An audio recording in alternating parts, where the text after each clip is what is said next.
Welcome back to the This Day podcast. You can check out the latest episode of the podcast available now with TikTok influencer Taylor Cole. Okay, Taylor Cole, I am so excited to have you on the podcast today. You have just so much that you're doing. You are such a young, exciting individual. So share a little bit about who you are, what you do. You have an inn in Pigeon Forge. Your family has an inn in Pigeon Forge, and you do a lot on TikTok. So kind of share Right. who you are, what you do, all of the things. Yeah, okay. So my name's Taylor Cole. I'm 23 years old, and kind of the way I took off with TikTok and stuff, I shared my family's business. So I work at my family's hotel, the Valley Forge Inn in Pigeon Forge, Tennessee. And I don't know, one day I was at work and it was dead season, so I was bored and I thought I'll make a video kind of sharing my life in, you know, this business. And so I feel like it's unique. I've always grown up feeling like what I have is special, and not a lot of people can say that their family has a hotel and they get to see this kind of a thing every day. So I shared little pictures of me as a kid growing up here and what it's like growing up in an inn. And, it just blew up overnight. It was kind of crazy how I watched all the notifications pouring in and the followers pouring in. And I was like, oh my gosh, this actually kind of became a big deal. And we were just bombarded by people wanting to stay here. And so it's been a blessing, and we are so thankful. We've never really used social media in that way for business, but seeing the way that it took off, and then just the way we've been able to encounter so many people through that has been so incredible. So I still try to share little bits of my life here at the hotel. Obviously, that wasn't what the plan was for, but it's been great, and it's been a good creative outlet, and it's been awesome to just meet so many people through that. I've created so many relationships just through TikTok alone. That's been great. So that's kind of how it started and what I do with it. That's so fun. Okay, so you mentioned your family has the Valley Forge in there in Pigeon Forge. Um, Share kind of a little bit about like you came on board, right? As this Right. young mind, took the job like just, part-time job, right? In high school. Yes. Yeah. Um, how have you seen now social media? Like obviously it's helped you reach more guests, but how have you seen the impact of social media kind of grow the business for your family? Right, right. So a little backstory. Our family's been in hospitality, obviously in this area. That's kind of the main thing. Tourism is huge for us. And so my papa started as a contractor. He was a block and brick mason. And so he got into building hotels. And then one day he was, able to fulfill his dream of owning and building his own. And so we've had multiple throughout the family, but through the years and everything. But this one stuck. The Valley Forge Inn has always been special to us. And he built it and laid the first brick in 1987. And we expanded throughout the years. We have like three wings now. And so my dad finished college. That's when they finished the last expansion, and he became a manager and kind of stepped into that role. And then my papa passed it off to him. And, him and my uncle have managed it through the years. And now in college and high school, kind of just helped out. I never really saw myself doing it. It was just like the motel. We refer to it as the motel. Oh, you don't want nothing to do with all that craziness. And so I had other ambitions. I was going to be this teacher or go do like just different things. And so in high school, I helped out in the summer in laundry just as like a side hustle. And I enjoyed going to work with dad, but never really saw it as more than just dad's job. But in college, I went to be a teacher and realized it wasn't for me. And so I quickly changed just to business because it felt safe. I was like, well, I'll just do a business degree and then I'll figure it out as I go. So that's when I began working here just to kind of like pay for school. I was working part time and seeing in real time what I was learning in classes is when I fell in love with it, because I saw what I was learning play out, and I had so much respect and admiration for it and what my family has been able to do. And, so I fell in love with it and quickly wanted to just pursue it more. And that's when I took on more shifts. I graduated college and, transitioned into what I'm doing here today with everything. I do our social media marketing and our group sales and stuff like that. And I love it so much. I truly enjoy meeting the people and doing what I can with the social media. The way I started into the social media is kind of funny. So my dad did it, and he's from a generation that's not huge on social media. And so Yeah, one yeah. day I took a picture. Yeah, yeah. So one day I took pictures of some geese that were in our parking lot in front of the sign, and it kind of looked like the Beatles walking across. That's And I was like, cute. this is hilarious. So we need to post it. And so he said, well, you can post it. I'll give you access to the Facebook. And so I was granted admin access. And I was like, wow, I'm a big deal. Like, I'm on the Facebook. And so I posted that photo. And then after that, he let me have free reign. And I would just, for funsies here and there, do our social media, just different posts and promotions, things like that. But I really didn't hone in on all those skills and use it to, it's really a tool nowadays. Yeah. Everybody's on social media. So it's a big marketing tool. And we kind of tapped into that in the past few years. But that's when I took it more serious. In college, I saw the ways that you can use social media. And so, just through ad campaigns and marketing, and then seeing the way that, virality is it's unpredictable, but it's such a huge asset. And so when my video went viral, and then the way that it kind of transitioned into the Facebook and the Instagram, and now we have our own TikTok for the hotel, it's been great. And so I use it a lot in a way just to share who we are, not for more so marketing, but just for sharing and being Yeah. genuine and real with people. And so I love to share our story and about who we are, because there's not a lot of family owned inns, especially in this area, but just in general, it's not very common, I feel like. And so we're we try not to be so proud and braggadocious about it, but just to share that, we want to be genuine with people and treat them like family because we're family. And so that's kind of at the heart of what we do. We want to share, who we are, but also who we serve, and that we're a faith based business. And so a lot of our things are pointing to that. We have a lot of scripture and different things on our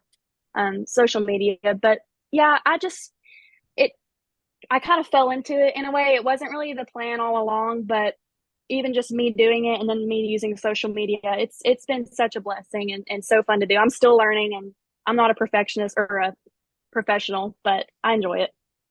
That's so fun though. I feel like you can, you don't have to be a professional to like do social media anymore. Right.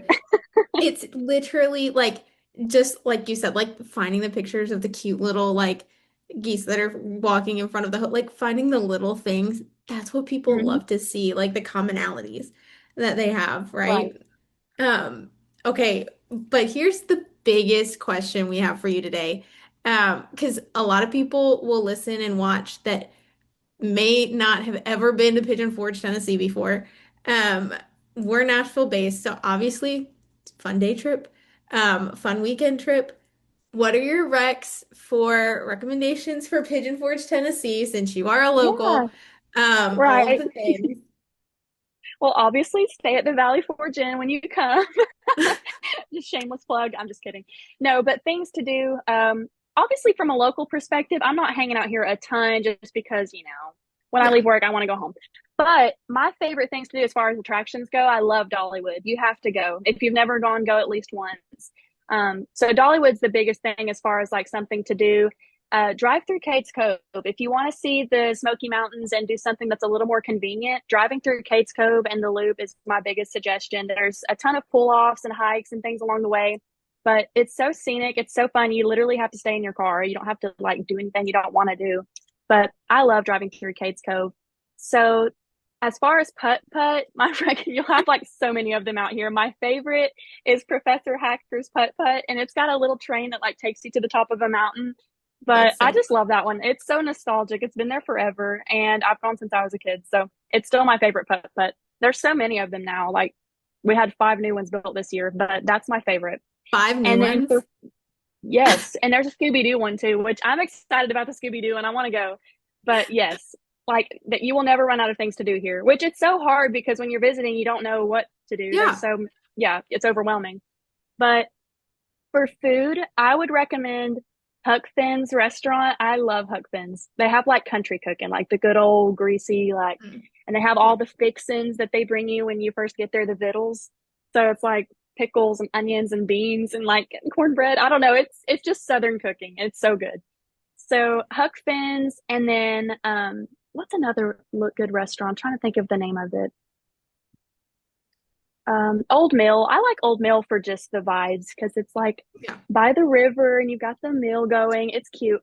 But local goat. That's the one that I keep hearing, and I've never been, but I always recommend it to people because it stays packed and I can never get into it. So I'm sure it's good. I want to go one of these days when it finally slows down. That's so fun. I love it. I love the recommendations. Okay, Yes. so going back to the social media, Yeah. all of the things there. Um, Comparison. We're gonna kind of take a little turn, but with like the influencer business, all of the things that Mhm. ride in that lane, how do you navigate away from comparison?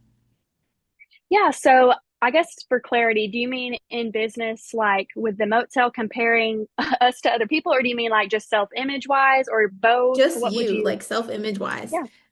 Yeah. Yeah. So I'm not perfect. I still struggle, but I just have to remind myself that I'm unique and God made me, with a purpose for a reason and the way that I am for his glory. Mhm. Jeremiah 29:11 says, "For I know the plans that I have for you, says the Lord." And I was actually reading in Psalms 139 this week, you knit me together in my mother's womb. And just those promises, knowing that God didn't make mistakes with me. God didn't make mistakes in putting me where I'm at today. I fully believe that everything happens for a reason.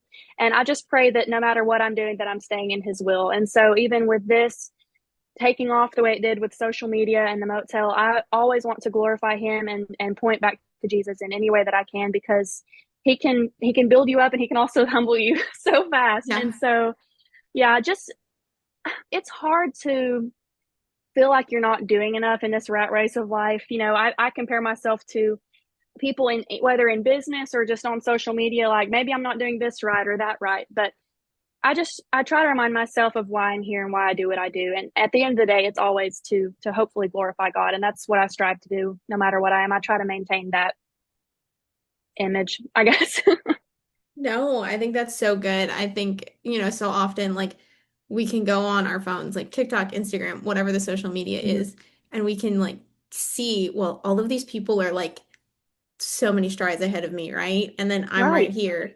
So how do I, get to this point and exhaust ourselves? right. When just by staying in your lane, you're gonna get to whatever the next level is that you want to get to. Um, Exactly. And being content in the season that you're in. Ecclesiastes talks about there is a season for everything and a time for every purpose under the heaven. And I fully cling to that and believe that that's true for no matter what you're in. I can see looking back just 5 years, I'm where I wanted to be 5 years ago. And I take it for granted far too often. Like I wanted to graduate college. I wanted to, do what I'm doing now. And I think so often we just kind of get hung up in the what's next, that we forget that what's right now, what are we doing right now, and just seeing the way that God has truly orchestrated so many little things to bring us where we are, and that his plan is, yeah, it's sometimes it's just overwhelming. Like I feel like me myself, I'm saying this for myself, I take it for granted far too often. I truly, that's something I'm still working.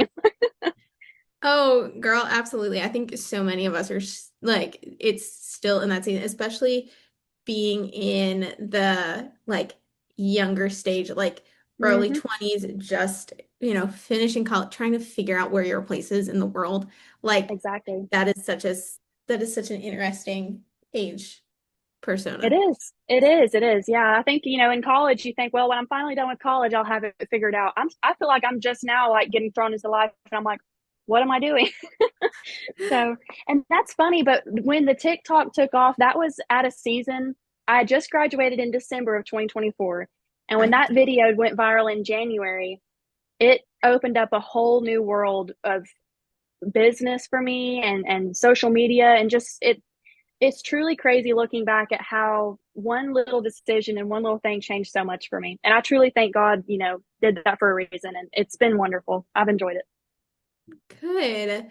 Yeah, it's so like what's amazing is how one little thing like changed your life. Like if you Yes. wouldn't have, I always say this to people like, well, if I wouldn't have made the step I'm originally from Pennsylvania, right? So I made the Okay. step a couple years back to move here to Nashville for my job. And I'm like, if I wouldn't have made that step, look at all the different things that God wouldn't have put in my path. They may have come in Exactly. a different way, but it just would have looked a little different. So like with you, if Right. you wouldn't have made the decision to post like you did on TikTok, how would that have looked different, you know? Oh, I know. And- Well, and see, like growing up, I don't know, I didn't want to sound like I was bragging. I wouldn't tell people we owned a hotel or anything because I was not ashamed of it, but just I Yeah. didn't want to come across as proud. So we Yeah. tried to be humble and just not like, yeah, blah, blah, blah. So I almost didn't post that video and share that because I felt like this comes across a little braggadocious, doesn't it? But I thought, well, we'll see, and I posted it and it's just people like that. They like the authenticity and genuine and the Yeah. family behind it. And so, with anything in life, I guess you just got to take the risk and just do it. Yeah, you absolutely have to take the risk. Now, what is something, because you guys have owned this um motel for basically like it's been your family forever. Um, Yeah. what is something that keeps you guys grounded, that keeps you just humble? Like you said, like you didn't want to post that first video because you didn't want it to seem like you were bragging. What is something that keeps you and your family humble? Is it your faith? What do you think? Well, I think with the industry that we're in, it's very oversaturated now in Pigeon Forge. It's very competitive. If you want to make it out here, you're going to have to do a lot of things, and you know, what's always I feel like set us apart the most is the fact that we're family owned, but most importantly, we're Christian family owned, and so again, it's not like we're trying to plug that and make sure like we're Christian, you should come stay with us, but just in Yeah. a sense that that's why we do what we do and why we are how we operate. And so, I look back over my family's, history in this business and my grandparents and my dad and my uncle and my other family and now me and just the way that we truly couldn't have done this without the Lord. I look back at, the recession in 2008 and then COVID in 2020, like business is not guaranteed. I mean, we in 2020 we could have lost the hotel. We came very close to just nobody was Yeah. traveling. And so, I mean, we're not promised tomorrow and we know that, but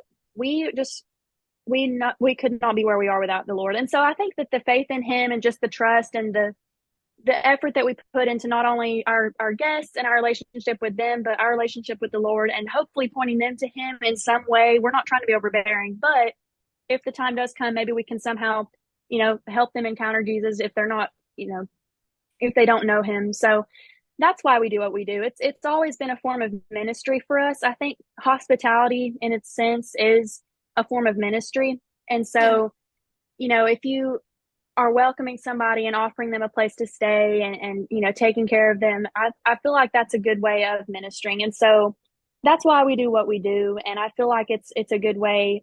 Looking back, I felt like at one point I felt like I wasn't doing enough with my faith. Like, you see some people that are like missionaries or, Yeah. preachers and things like that. And I was like, well, I'm just a desk clerk. But I was able to pray with somebody just earlier this week. Her husband had passed and she was calling to cancel her reservation and he had passed that day. And she was crying and I just thought, Lord, what can I say? I don't want to be overbearing and say the wrong thing in this time, but I just asked her, I said, I don't know if you're a Yeah. believer, but would it be okay if I prayed with you? And just the way that God has been able to bring people to me in their brokenness, in their celebrations, when they're celebrating their honeymoon or, just different things. I really and truly feel like this is such a great form of ministry. And we always, at the end of the day, strive to point back to that and just go back to that's our Yeah. why. That's the root of what we do. And that's who we are. And we're not perfect. I believe me, we are not, but we try.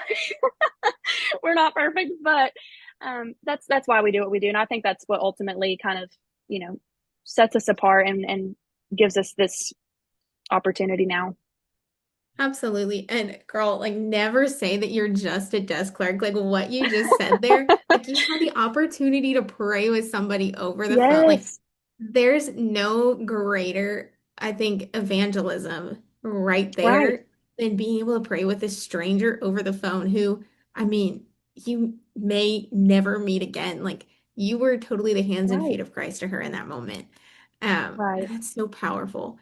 And yeah, and the thing is too, she said she'd never stayed with us. I said, well, we were kind of talking, whatever. And she said, I really wanted to come try you guys out. And she said, I saw you on TikTok. And then she, while we were hanging up and everything, she said, is this Taylor? And I said, yes. And then she kind of told me everything. But yeah, it's so crazy, all of the little ways in which everything has worked out and, the freedom that we have to do that. And I probably Hmm. wouldn't be able to do that at many other businesses, but I'm thankful for that. And I'm Yeah. thankful for the times that I do get to, hopefully be a light to some people. And that's ultimately what we try to do here. Well, it's so encouraging. Like I said to you before we started this, like I found you just from like a targeted video when I was in Pigeon Forge. And I just was amazed at how encouraging, like I doom scrolled out all of your Oh, videos just because I was like, this girl is so fun to watch. Like what she's doing, oh, thank all of you. her like day in the life. Um, but you're just so encouraging, such a light to people. Um, what is one just encouraging thought that you could leave with somebody today who's listening? Hmm. Oh gosh, that's a tough one. I would just say that you'll never know unless you try. So whether that's in whatever season, like, school or work or relationships or friendships or faith, you you have to take that leap at some point. And I'm somebody that's very much like a perfectionist and a overthinker, and you overanalyze what Yeah, happens if I do this or this. You don't know unless you try. And so um there's this scripture that I go back to a lot, and this was kind of my theme for the year. When I was finishing college and then going into this season, I feel like it's something that has really helped me a lot, and it's an encouragement for me. So I'll share this with you. But it's in Isaiah, and it's the verse that talks about, for they that wait upon the Lord will renew their strength. They'll rise on wings like eagles. They'll run and not grow weary. They'll walk and not grow faint. And that's been something that's been such a blessing to me. And I go back to that all the time. If I'm ever discouraged or anything, that's the theme verse for me for just, I yeah. don't know how long, until I don't need it anymore. But no, it's just been so good. And so that's something that I would, wait on the Lord and, pray about it, put your faith in him and trust in him. But at the end of the day, you're not going to know unless you try. And so, you'll run and not grow weary, walk and not grow faint. I feel like that just goes to, you can't just sit and idle. And at some point you do have to go, and God will give you the strength to do that. And so that's just something I would leave anybody that's listening with, is you won't know until you try. And so put your best effort in, put your trust and hope in God, and he'll take care of the rest. I love it. I love it, Taylor. Now, where can people keep Thank up you. with you and the inn? Where can they find out about you guys? Yeah, so we are all over social media now, the Valley Forge Inn. So you can just find us by searching Valley Forge Inn. We have a website and everything. So if you're interested in staying and giving us a try, you can visit that. You can ask for me if you do call. I'm there most of the time. But as far as I go, I'm mostly on TikTok. It's just Taylor Cole with a lot of ease.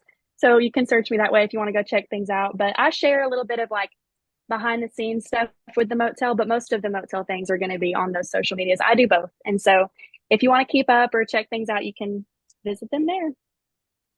Taylor, I'm so glad we got to have this conversation today. You are just joy abundantly, and it is so good to meet you. So thank you for taking Thank the you so time. much. Yes, thank you for having me. I've had so much fun doing this. It's been an honor. So I really appreciate you reaching out. Yeah, absolutely.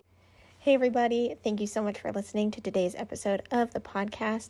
Guess what? You can check out the Fully Known devotional and the Fully Known devotional workbook available on Amazon. Click the link in our show notes to find out more.